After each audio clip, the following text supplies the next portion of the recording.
Hello, hello, hello! It's time for part 3 of the best indie games 2024 so far. This video will cover July, August and September. Below the like button you will find the link for part 1 and 2 that covers the earlier part of the year. I think I'll do a part 4 to cover the last 3 months and then have a list for the best indie games overall for 2024 as well. But for now, let's take a look back at the best indie games from July, August and September. The list is in no particular order. First up is Tiny Glade. This is a chill game all about building castles and houses and modifying the environment into what you want. The game doesn't really have an objective or anything like that. You get to do whatever you want and let your imagination take over. Personally, I can't get over the amazing art style for this game. It looks so cozy, the color palette is just right for this type of game. It just looks amazing. It's just candy for the eyes, really. The tools in the game are amazing as well, very easy to use, and you can basically stretch, morph everything in the game. Like take a fence for instance, you can just drag it into whatever shape you want, and if you drag it through a wall, the wall will open up a hole for that fence. It's so cool to play around with, and it opens up so many possibilities. The game of course lets you set the day and night however you want. You got different biomes, so you can really make it your own. And when you start building, you also see these small little details pop up. Like plants will crawl up the side of the building, bird nests will pop up on the roof, the fish will start populating the water, tools will stand against the side of the buildings. Yeah, there are some amazing details in the game that just makes it come alive even more. It's a very intuitive game that is easy to play around with.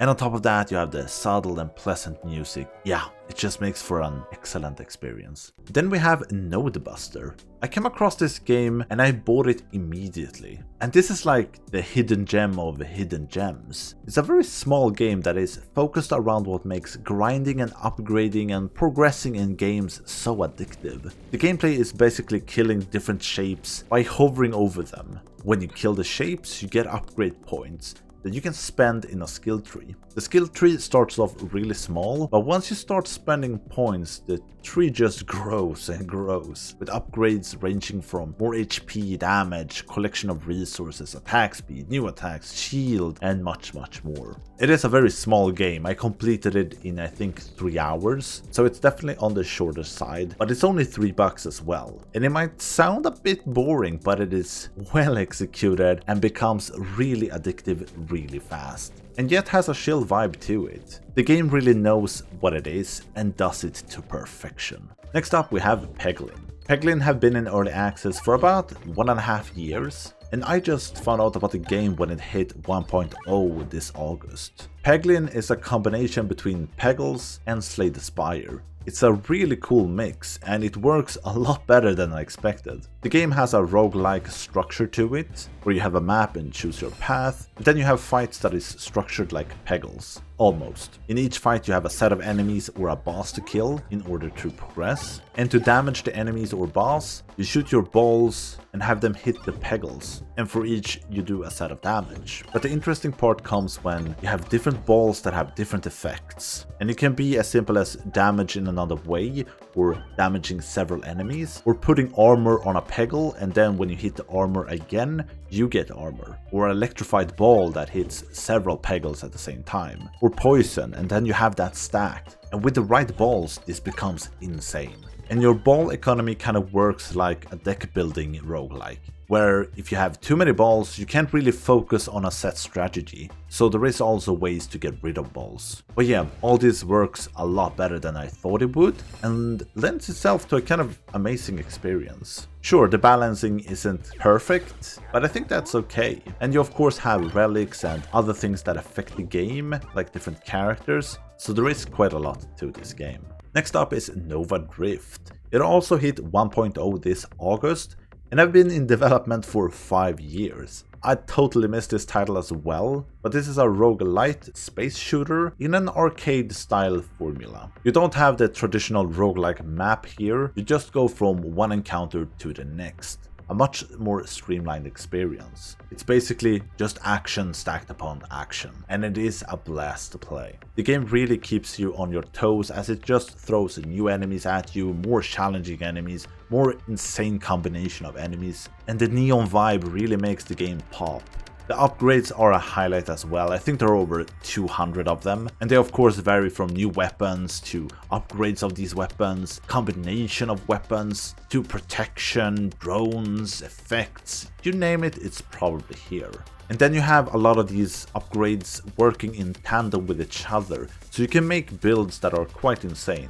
I think it's a really cool game, a very streamlined experience that doesn't stray too far from what it tries to be, and just instead focusing on the gameplay you have in front of you, with as little menus and bullshit around it as possible. Then we have I Am Your Beast. I definitely hoped this would be one of the better indie games this year, and for me it definitely lived up to that. This is an action-packed game that has kind of a psychotic humor to it. You play a retired special agent that have been asked too many times to do one last job, and you snap. You start waging war against the agency that you used to work for. The story is simple and is delivered in a simple way as well, but yet gives you a lot of backstory and builds up the world in the game more effectively than I thought it would. The game is broken down into small missions where you try to finish the objective and get to the exit as fast as possible. It's a lot of fun as you have to make use of everything you can find basically. Guns have few bullets, but you can of course throw it afterwards. You can throw knives or use them. There are sticks, there are beehives, all manner of guns, explosive barrels, rockets. Or why not kick your way to success? So every mission becomes like a small puzzle, as you have a scoring system based on your time and how creative you have been. So you want to be really fast and kill the enemies in different and interesting ways. And there are a ton of objectives and challenges for even more replayability. Next up we have Ember Ward. I've always loved tower defense games, and this might be one of the best tower defense games this year. Although it is in early access, I can't really say that, but it will probably be one of the best when it hits 1.0. The game structure is a maze building type of a tower defense game, but what makes Ember Ward so interesting is that you build a maze with Tetris-like blocks that you draw from a deck. You then have to build your towers on top of these blocks, giving them kind of a double purpose. The game is also played in a roguelike formula with the traditional map where you choose your own path, which encounters you want to tackle, if you want to go to the shop, if you want to procure more turrets, and so on. I found the turrets or towers really interesting in this game as well, like a dice tower that rolls a dice in order to determine the damage it's gonna do, to a big ground slamming turret that is huge and you have to really design a maze for it, to small effective turrets that break after a certain amount of bullets. And I don't remember if it was a hammer or axe that can only hit in one direction for a few blocks. So you really have to make your maze fit that style of tower as well. I like that they've managed to create towers that really makes you think about how you build a maze and not just make the maze as long as possible. And then you can also get bonuses for the blocks, so more attack speed, longer range, or a giant block.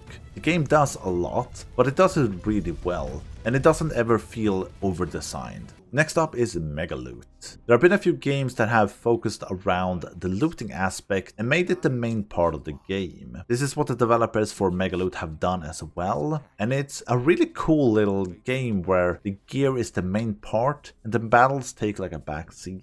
Buying gear is the main way to gear up, and all gear pieces belong to a set. You can have a maximum of 3 sets equipped at the same time, plus the set your character have. So it becomes somewhat of a puzzle to gear up and mix and match gear pieces in order to get the set bonuses you want. The fights in the game are fast and simple, but you have like a cool mechanic where you can once per battle sacrifice a gear piece from the shop in order to get the stats from that gear piece for the fight. But for the most part, this game is all about gaining good gear or lose early. But to mix up the experience, you have like 10 characters or so that you can play, and they all have their own playstyle. One character can equip 2 weapons, one character poisons himself in order to inflict damage on the enemy. One is all about leeching health, a few is focused around different magic types, and so on and so forth. So there are a lot of different ways to approach the game, and after you choose your character, you also get to choose a few stat points. And these are also very impactful in how you wanna focus this run. But yeah, the game is simple, but yet have a lot of depth to it, which is the perfect mix for this type of game. Then we have Halls of Torment. It finally hit 1.0 after 1.5 years in early access. This is basically Vampire Survivors, but with an old school aesthetic to it. I think this game is fantastic, easily one of the best interpretations of a Vampire Survivors type game, and although it plays the same, it distinguishes itself with the well, where you can extract items. These items can then be used to gear up your characters. A few of these items are kind of boring, but most of them kind of change your playstyle and how you wanna approach the next run. And in combination with the 6 skills you can acquire during a run, you can have some insane results. The retro aesthetic of the game really had me question if this game was released 25 years ago, but no, they just really went for an old school vibe, a bit like Diablo 1 or something like that. And now with the 1.0 release, I think there are 11 characters to play, a ton of maps, a proper endgame, a ton of items, passive upgrades. Yeah, the game is really fleshed out right now, and it's well worth playing if you like these types of games. These were the standout games for me these past 3 months. I know Fields of Mystery and Shapes 2 have exploded and are crazy popular, but looking back at the past year, there have really been some banger titles. 2024 have really impressed me, and I hope it continues for the last 3 months. Thank you so much for watching, hope you have a great day, and I'll see you in the next one. Bye.